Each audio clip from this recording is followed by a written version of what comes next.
1985 میں انہوں نے فلوریڈا کے پام بیچ پر واقع بہت ہی خوبصورت اور قدیم ریزورٹ مارا لاگو ریزورٹ خریدا اور اسے رینوویٹ کر کے ایک پرائیویٹ ریزورٹ میں بدل دیا۔ یہ وہی ریزورٹ ہے جہاں ان کی دور حکومت میں چائنیز پریزیڈنٹ سے لے کر جاپنیز پرائم منسٹر جیسے ورلڈ لیڈرز آئے۔ بہرحال 1987 میں انہوں نے اپنی پہلی کتاب the art of the deal publish کی، جو کہ اپنے لانچ کے ساتھ ہی بزنس کی دنیا کی سب سے زیادہ بکنے والی کتابوں میں سے ایک کتاب بن گئی۔ مطلب یہ وہ وقت تھا کہ جس میں ان کی زندگی میں ہر طرف کامیابی ہی کامیابی تھی۔ یہ بہت تیز سے اڑ رہے تھے۔ 1989 میں تو انہوں نے ایویشن کی دنیا میں بھی قدم رکھ دیا، اپنی خود کی air line Trump shuttle launch کر کے۔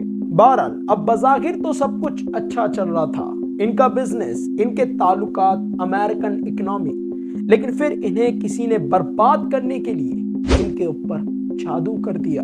مذاق کر رہا ہوں، چیزیں خراب ہونا شروع ہو گئی۔ سب سے پہلے تو ان کی پہلی بیوی کو یہ پتا چلا کہ ان کا کسی اور کے ساتھ بھی افیئر چل رہا ہے۔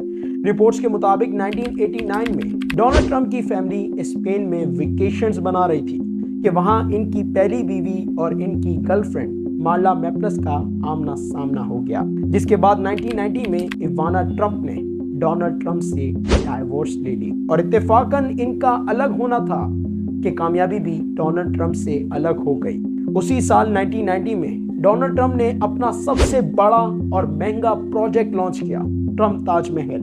اس کی اوپننگ بڑی دھوم دھام سے کی گئی، مائیکل جیکسن جیسے بڑے بڑے سیلیبریٹیز کو بلایا گیا، لیکن لانچ کے صرف ایک سال بعد ہی 1991 میں قرضوں کے بوجھ کی وجہ سے انہوں نے اس کسینو کے لیے بینکرپسی فائل کر دی۔ اس کے اگلے سال 1992 میں انہوں نے اپنے 2 اور کسینوز اور ایون اپنی ایئر لائن بھی اندھادھند نقصان اور وقت پر انٹرسٹ پیمنٹ نہ کرنے کی وجہ سے بینکرپسی کے لیے فائل کر دی۔ تو ایک طرف تو بزنس کی وجہ سے اور دوسری طرف پرسنل لائف کی وجہ سے، کیونکہ اپنی پہلی بیوی سے ڈائیورس کے بعد یہ اکثر اپنی گرل فرینڈ مارلا میپلس کے ساتھ مختلف جگہوں اور ایونٹس میں دیکھے جاتے، تو ان دونوں چیزوں کی وجہ سے یہ ہیڈ لائنز کا حصہ بن گئے۔ 1993 میں ان کی مارلا میپلس کے ساتھ بیٹی پیدا ہوئی، جس کے بعد بڑی دھوم دھام سے انہوں نے مارلا میپلس سے اپنی دوسری شادی کر لی، لیکن افسوس کے ساتھ نہ تو یہ شادی ان کے گرتے ہوئے کریئر کو بچا سکی اور نہ ہی خود چل سکی۔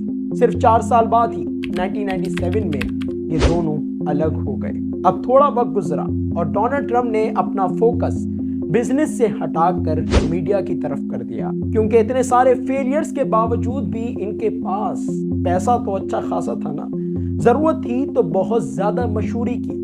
اس لیے انہوں نے اپنی ریپوٹیشن، اپنے آپ کو برانڈ بنانے کے لیے بڑے بڑے ہٹ شوز اور موویز میں اپنے ریئل نیم سے اسپیشل اپیرنس دینا شروع کر دی۔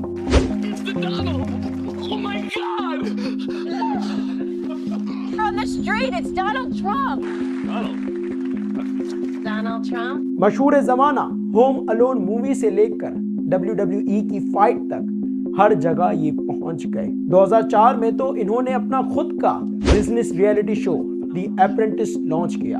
اب ان کا یہ شو اتنا پاپولر ہوا، لوگوں کو ان کی باس پرسنالٹی، ان کا بات کرنے کا انداز، ان کا ایٹیٹیوڈ اتنا پسند آیا کہ ان کا نام لوگوں کے دماغ میں بیٹھنا شروع ہو گیا۔ اس شو کے ذریعے انہوں نے اپنے آپ کو ایسا کامیاب، اسٹریٹ فارورڈ اور بزنس ٹائکون دکھایا کہ جو تھوڑی موڑی ریپوٹیشن ان کے بزنس فیلیئرز کی وجہ سے خراب ہو گئی تھی نا، وہ دھل کر صاف ہو گئی۔ 2005 میں انہوں نے بڑی دھوم دھام سے اپنے مارا لاگو ریزورٹ پر میلانیا کے ساتھ تیسری شادی کی، اور یہ وہ شادی تھی جس میں بڑے سے بڑے سیلیبریٹی سے لے کر امریکہ کے فارمر پریزیڈنٹ بل کلنٹن تک نے شرکت کی۔ یہ وہ وقت تھا کہ جب مین اسٹریم میڈیا ان کی تعریفیں کرتے نہیں تھکتا تھا، لیکن پھر یہ سب بدل گیا جب 16 جون 2015 کو انہوں نے ٹرمپ ٹاور میں ایک اسپیچ دی، جس میں ایک تو انہوں نے پریزیڈنٹ کے لیے اپنی امیدواری ظاہر کی۔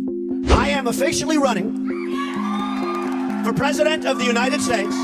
لیکن اس کے ساتھ ساتھ بہت سی ایسی کنٹروورشل باتیں بھی کر دیں جن میں کچھ حد تک سچائی تو تھی، لیکن رات ہی رات میں بہت سے لوگوں کی نظروں میں یہ برے بن گئے۔ جیسے کہ انہوں نے اپنی اسپیچ میں کہا کہ چائنا کے لیڈر بہت عقل مند ہیں، وہ اپنے انٹرسٹ کو پروٹیکٹ کرتے ہیں، ہمارے لیڈرز بے وقوف ہیں، انہیں پتہ ہی نہیں کرنا کیا ہے، یہ تو کرپتلی ہیں. How stupid are our leaders? They will never make America great again.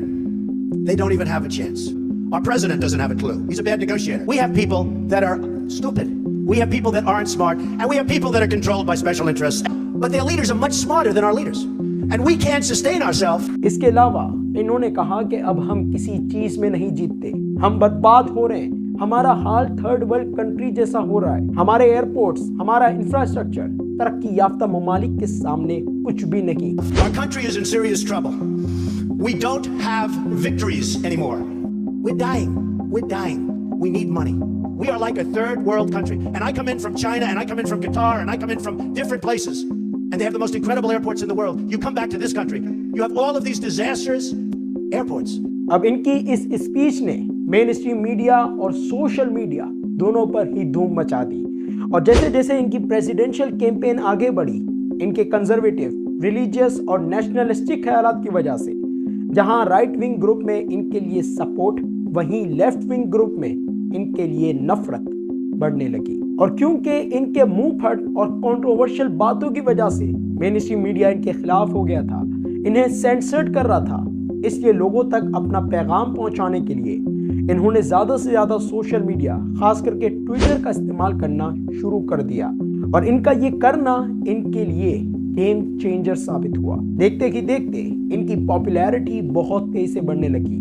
اور باوجود اس کے کہ ان کے اوپر اور پیچھے کسی کا ہاتھ نہیں تھا، صرف کچھ ہی مہینوں میں ان کے جیتنے کے چانسز کافی زیادہ بڑھ گئے. اب ایسے حالات میں الیکشن سے صرف ایک مہینہ پہلے ان کی ریپوٹیشن کو خراب کرنے کے لیے واشنگٹن پوسٹ نے ان کی 2005 کی ایک ویڈیو لیک کی، جس میں یہ عورتوں کے حوالے سے کافی غیر اخلاقی باتیں کر رہے تھے. یہ ویڈیو کا لیک ہونا تھا کہ سوشل میڈیا اور مین اسٹریم میڈیا دونوں پر ہی ہنگامہ کھڑا ہو گیا.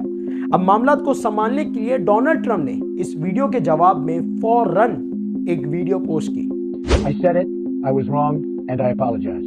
اب نو ڈاؤٹ اس ویڈیو کے لیک ہونے سے ان کی ریپوٹیشن تھوڑی خراب تو ہوئی، لیکن اتنی نہیں کہ یہ الیکشن ہار جائیں. پھر کیا، 8 نومبر 2016 کو یہ الیکشن جیت گئے اور امریکہ کے 45ویں پریزیڈنٹ بن کے پوری دنیا کو حیران کر دیا. اور اس طرح شاید ان کے مشکل ترین دنوں کی شروعات ہوئی اور امریکہ کی تاریخ میں کافی سالوں بعد ایک ایسی حکومت آئی جو کہ کافی مختلف تھی.